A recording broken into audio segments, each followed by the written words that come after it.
order to have your health restored. So hang in there, okay? I want to show you an example of what a test looks like that looks at cross-reactive foods and the different problems that it can cause. Now, if you're not already aware of this, this is a specialized test through a laboratory called Cyrex Labs. We use this test in our office all the time. We use it to uncover some of the additional cross-reactive foods that an individual may have. But if you have not been tested, this is something that I highly recommend, okay? So what you're going to see here are the results of a patient that I began working with not that long ago. This is pretty much a typical patient in our office that we work with. She's been from doctor to doctor without much improvement. She consulted our office originally because she was having some sleeping problems. She was waking up at 3 a.m. every morning. She would toss and turn until her alarm went off, at 6 a.m. She had irritable bowel syndrome, specifically and primarily diarrhea. She was bloated all the time. She felt like her stomach was this constant mass of gas. She was being medicated for depression, and when we ran some tests on her, we actually uncovered that she was also autoimmune thyroid. She had something called Hashimoto's disease. And as you can see here with this Cyrex Panel 4, she is highly cross-reactive to many foods that she was eating on a virtually daily basis, sometimes even multiple times throughout the day. So foods that she thought she was eating because these foods were considered healthy, but you're going to notice here that she tested positive for corn, she tested positive for eggs, she tested positive for soy, she tested positive for cow's milk. These are all out of range. So you might be thinking, what does gluten have to do with milk? Well, if you're thinking that milk is gluten-free, you would probably be right, okay? The problem with milk and milk products is what we now know as something called cross-reactivity. Some research shows upwards of 40% of gluten sensitivity population also have sensitivities or cross-react with the proteins found in milk. So that means 4 out of every 10 people that have gluten sensitivity, these individuals, despite having given up gluten, if they're still drinking milk, if they're still eating cheese, they're still eating yogurt, they're still eating ice cream, it's the same as if they were eating wheat gluten, in the breads and the pastas and all those things. So again, if this concept of cross-reactivity is something that's new to you, what you need to understand is that in cross-reactivity, the antibodies that have been produced for gluten proteins, the amino acid sequencing, are so similar in structure to the molecular sequencing of the amino acids found in milk that the immune system sees both of these as virtually the same. They're both as offensive, they're both as dangerous. So as a result of this, many of the same responses that your body would create when you eat gluten are going to be the same responses that are produced when you consume milk and milk-based products. To your immune system, again, there's no difference if you drank a glass of milk or you just had a slice of pizza or some other wheat-based product.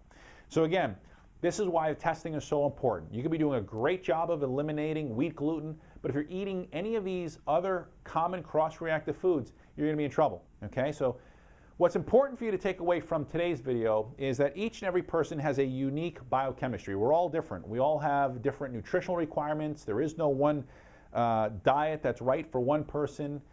There's no one-size cookie-cutter approach that can be applied to everybody, okay? So this is, again, why our diets really need to be customized, and even more so when we're dealing with a chronic health problem. Medications can't help you get well, okay? If you continue to ignore the role that certain foods play on your body's immune system, your hormone system, your digestive system, your neurological system, you're never going to get better, okay? We know that there's over 255 different disorders that have a basis or a connection to gluten, okay? The research is just, it's ridiculous how much research is out there now showing gluten as being a component to many of the illnesses that we know are or could be addressed through dietary changes. Number 3, embarking on a gluten-free diet doesn't mean that you can swap out all of your gluten-containing foods for the same label that now carries a green gluten-free, a gluten-free label. Gluten-free means you have to give up all gluten-containing products and very often cross-reactive foods, okay? Many healthcare practitioners are giving this advice to their patients, telling them, well, just give up gluten, but just buy the gluten-free substitute, okay? You can't do this. This is not going to work. You'll only get sicker. You'll waste time and money and energy and effort on all these very, very expensive gluten-free foods. Having successfully worked with and consulted with many patients who have digestive problems and irritable bowel syndrome and SIBO and celiac disease and inflammatory bowel disorders, you really need to work with someone who really understands this.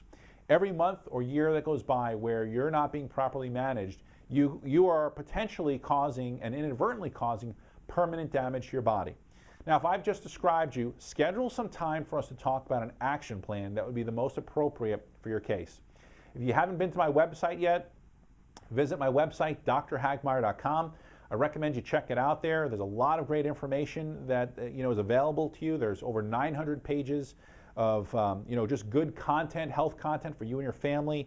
There's a lot of different videos that I've done similar to videos like this that will only continue to enhance your understanding of potentially where your problem is coming from.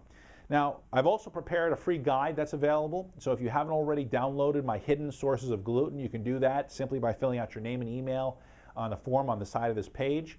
Again, this is a free guide. It'll be emailed to you in just a few minutes. And then lastly, what I would tell you is that in the upper right-hand corner of my website, there's a search bar. Simply type in information that you're looking for and see if something comes up that's related to gluten, okay? Like I said, there's videos there. There's a lot of information on gluten testing and just many of the different diseases that are associated with gluten that you can read up on. Again, I hope you enjoyed today's video. If you did, pass it on, share it on your Facebook page, like it, share it with those individuals or family members that are struggling, not getting any answers, because literally this information and not having this information is only perpetuating their disease process. And we want to get the message out that people can heal naturally, okay? Well, until next time, I'm Dr. Hagmeyer. Take care.